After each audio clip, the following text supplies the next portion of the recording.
Bus ഇറങ്ങി ഇവർ വീട്ടിലേക്ക് വന്ന് ഈ ബീച്ചിലേക്ക് ഇറങ്ങിക്കഴിഞ്ഞാൽ ഒരുപാട് അനാശ്വാസം, അതായത് ഇവർ പല രൂപത്തിലും പ്രായപരിധി ഇല്ലാതാണ് വരുന്നത്. അപ്പോൾ പ്രായം ചിലപ്പോൾ കുറഞ്ഞ പ്രായക്കാരുടെ കൂടെ വലിയ പ്രായക്കാരുണ്ടാവും. അങ്ങനെ ആണും പെണ്ണും ആയിട്ടുള്ള ഇതാണ്. പിന്നെ യൂണിഫോമിൽ കുറേ കുട്ടികൾ വരുന്നുണ്ട്.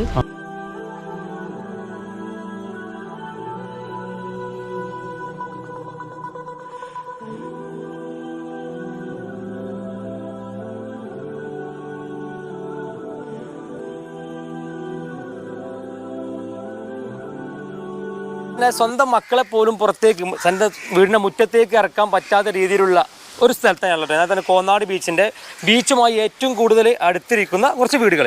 അപ്പോൾ ഈ വീട്ടിലെ ഉമ്മമാർക്കോ അല്ലെങ്കിൽ ഈ വീട്ടിലെ അമ്മമാർക്കോ നമ്മളെന്തോ പറയാനുണ്ട്. കാരണം സ്വന്തം മക്കളെ അല്ലെങ്കിൽ ഒട്ടും പൊട്ടും തിരിയാത്ത പ്രായത്തിൽ എന്താണ് ഇവർ കാണുന്നത്, തെറ്റാണോ ശരിയാണെന്ന് പോലും അറിയാത്ത പ്രായത്തിൽ കാണുന്ന കുറച്ച് കാര്യങ്ങൾ. ഈ നാട്ടിലെ കുറച്ച് പേരോടൊക്കെ ഈ വിഷയം കുറിച്ച് ചോദിച്ചപ്പോൾ അവർക്കൊക്കെ ഒരുപാട് അനുഭവങ്ങൾ അവിടെ പറയാനുണ്ട്. കാരണം ഇവരൊക്കെ എന്ന് പറഞ്ഞാൽ ഇവിടെ വരുന്ന ആൾക്കാരെ കച്ചവടം ചെയ്തിട്ട്, അതായത് ചെറിയൊരു ചില്ലറക്ക് വേണ്ടി ജീവിച്ച് അവിടെ കുടുംബം പോറ്റുന്ന ആൾക്കാരാണ്. അപ്പോൾ നിങ്ങളുടെ പേരെന്താ? എൻ്റെ പേര് സാബിറ. അങ്ങനെ പേരോ? ഇക്ബാൽ. ഓക്കെ.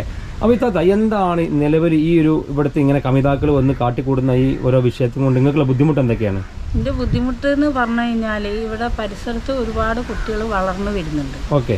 അപ്പോൾ ഈ വളർന്നു വരുന്ന കുട്ടികളാണ് ഈ സംഭവങ്ങളൊക്കെ കാണുന്നത്. തീർച്ചയായും. ഈ ബസ് ഇറങ്ങി ഇവർ വീട്ടിലേക്ക് വന്ന് ഈ ബീച്ചിലേക്ക് ഇറങ്ങിക്കഴിഞ്ഞാൽ ഒരുപാട് അനാശ്വാസം, അതായത് ഇവർ പല രൂപത്തിലും പ്രായപരിധി ഇല്ലാതാണ് വരുന്നത്.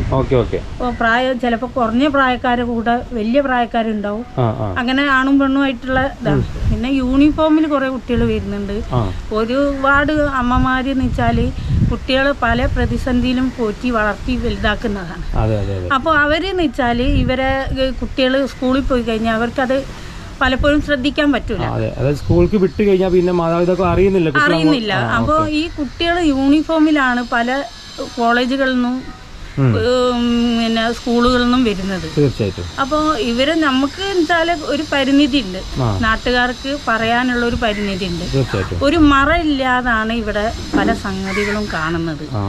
ഈ നമുക്ക് ഇവരെ ഒന്നും തടയിടാനുള്ള അവകാശം ഞങ്ങൾക്കില്ല, ഞങ്ങൾ അതിന് തുനിയുന്നില്ല. പക്ഷെ പരിസരവാസികൾക്ക് കുട്ടികൾ വളർന്നു വരുന്നുണ്ട്, അവർക്ക് ഗ്രൗണ്ടിൽ കളിക്കാനും ബീച്ചിൽ ഇങ്ങനെ ഇറങ്ങാനുള്ള ഒരു സാഹചര്യം ഇപ്പോൾ വളരെ കുറവാണ്. നിലവിൽ എന്നോട് ഉമ്മ പറഞ്ഞതെന്ന് വെച്ചാൽ എനിക്ക് വീഡിയോയിൽ പറയാൻ ബുദ്ധിമുട്ടാണ്, അത് ഞാൻ നേരിട്ട് പറയാം. അവർ പറഞ്ഞ ഇങ്ങനെയാണ്, എനിക്ക് 2 പെൺമക്കളാണ്. ഈ 2 പെൺമക്കളും സ്കൂളില്ലാത്ത ദിവസങ്ങൾ ഇവിടെ നിൽക്കുമ്പോൾ അവരെ എനിക്ക് അങ്ങോട്ട് വിടാൻ പേടിയാണ്. കാരണം പിന്നെ ഇത് കണ്ടിട്ട് ഇവർ വളർന്നു വരികയാണ്, ഇവർക്കൊരു പ്രായം വരുമ്പോൾ ഇവർ എന്ത് ചെയ്യും, ഇതൊക്കെ കണ്ടിട്ട് ഇതെല്ലാം ചെയ്യാം. അപ്പോൾ ഇതിനെന്തുകൊണ്ടാണ് ഗവൺമെൻറ് ഇടപെടാത്തത് അവർ എന്നോട് ചോദിക്കുന്നത്. അപ്പോൾ നമുക്കതിനൊരു ഉത്തരവില്ല. കാരണം ഈ ഗവൺമെൻറ് സിസ്റ്റം എന്ന് പറയുന്നത് നമുക്ക് എല്ലാവർക്കും കൂടെ ഉള്ളതാണ്. നമ്മളെല്ലാവരും ഒരുമിച്ച് ഒറ്റക്കെട്ടായിട്ട് പ്രവർത്തിക്കുകയും മാത്രമേ ഇങ്ങനെയുള്ള സംഭവങ്ങൾ ഇവിടെ നടക്കാതൊക്കെ ഉള്ളൂ. അപ്പോൾ നിലവിൽ ഇതൊക്കെ എന്താണ് ഗവൺമെൻറ്റിനോട് ഈ സംഭവത്തെക്കുറിച്ച് പറയാനുള്ളത്? കാരണം ഇപ്പോൾ ഈ ഇങ്ങനെയുള്ള സിസ്റ്റം വന്നത് തന്നെ ഗവൺമെൻറ് അംഗീകരിച്ചു എന്നാണ് ഞാൻ ഉണ്ട്. അപ്പോൾ ഇത് വെച്ചാൽ ഈ അംഗീകാരം ഒഴിവാക്കിയിട്ടുണ്ടെങ്കിൽ ഓരോ വീടുകളിൽ നിന്നുള്ള കുട്ടികളെയും അവർക്ക് ഒതുക്കാൻ പറ്റും. കാരണം എന്ന് വെച്ചാൽ പരിസരവാസികളായാലും കുറച്ചൊരു പേടി ഉണ്ടാവും അവരോട്. പിന്നെ ഇവർ എന്തെങ്കിലും ചെയ്ത് കഴിഞ്ഞാൽ നമ്മളിപ്പോൾ ഒരു സ്റ്റേഷനിൽ പോയി ഒരു വിവരം പറഞ്ഞാൽ അവർക്കൊന്നും ചെയ്യാൻ പറ്റൂല, കാരണം അവരെയും കുറ്റം പറയാൻ പറ്റൂല. ഇതൊക്കെ എന്ന് വെച്ചാൽ മേലെയുള്ള ആളുകൾ ഇത് ഒരു കൊണ്ടുവന്നത് കൊണ്ടാണല്ലോ. തീർച്ചയായിട്ടും. അപ്പോൾ നമുക്കും അതിനെ പറ്റി ഇപ്പോൾ ഒന്നും കഴിവ് വരൂല. അതായത് നമുക്ക് അവരോട് അധികം ഒന്നും കളിക്കാൻ പറ്റൂല. അതാണ് ഇതിൽ കാണുന്നത്. നിയമം അവർക്ക് അനുകൂലമാണ്. അപ്പം നമുക്കൊന്നും ചെയ്യാൻ പറ്റൂല. അനുകൂലങ്ങൾ മാറ്റുകയാണെങ്കിൽ കുറച്ച് കാര്യങ്ങളെങ്കിലും നാട്ടുകാർക്ക് കഴിയുന്നത് ചെയ്യാൻ പറ്റും. കാരണം എന്ന് വെച്ചാൽ ഇവർ ഈ കമിതാക്കൾ എന്ന് വെച്ചാൽ അധികം ലഹരി ഉപയോഗിക്കുന്നവരും ഉണ്ട്.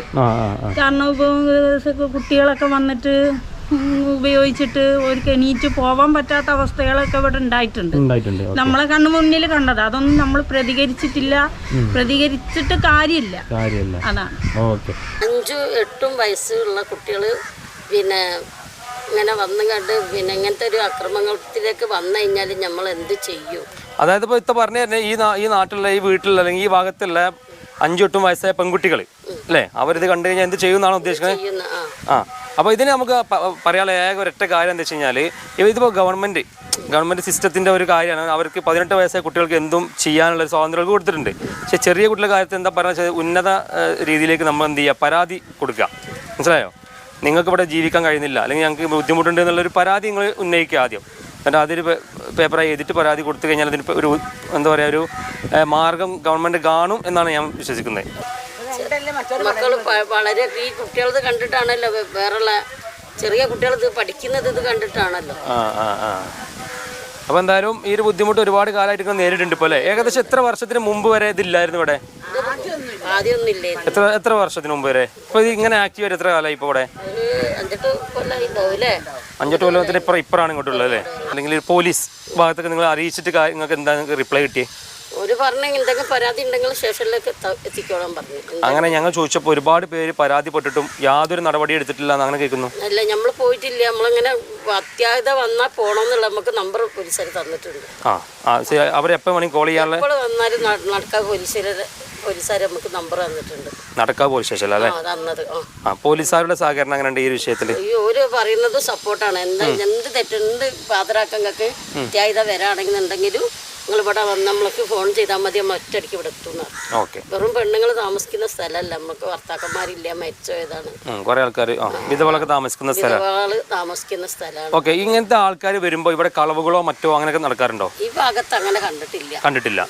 ചില നേരം നമ്മൾ അവരോട് പ്രതികരിക്കും, പിന്നെ ഞങ്ങൾ അങ്ങനെ ഇരിക്കാൻ പാടില്ല, അത്രയും സമയമായില്ല, നമ്മൾ പോലീസ് സ്റ്റേഷനിൽ പോയി പരാതി കൊടുക്കും എന്ന് പറയുമ്പോൾ ഒരു വേഗം എണീറ്റ് പോകും. നമുക്കതൊരു ബുദ്ധിമുട്ടൊരാക്കിയിട്ടില്ല. ഓക്കെ.